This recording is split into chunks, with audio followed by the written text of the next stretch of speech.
I-goal lesiwelele. Before I show you goal, I'm going to show you something. Remember I said, don't forget this moment, right? This is the 3rd minute of the game.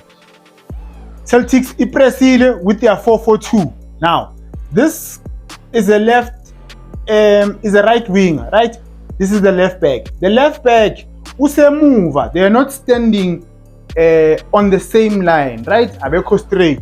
This guy, uphambili, the left back. Maybe the left back bekangapusha la bamdlalela ibhola laphaya so that he has enough time to make a decision or to control and pass. But look what happens. He's been put under pressure.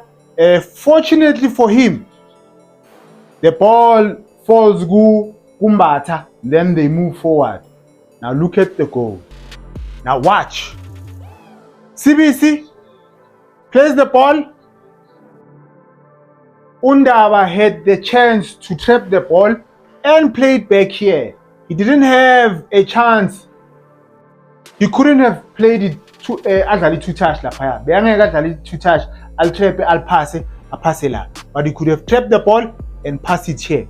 But if you watch carefully, the first clip, the right winger, bekaphambili, Undaba alaphaya. The second one, Undaba uphambili, this guy usemu. Then bampresa kahle, bathatha bayokora. The football is a game of small details.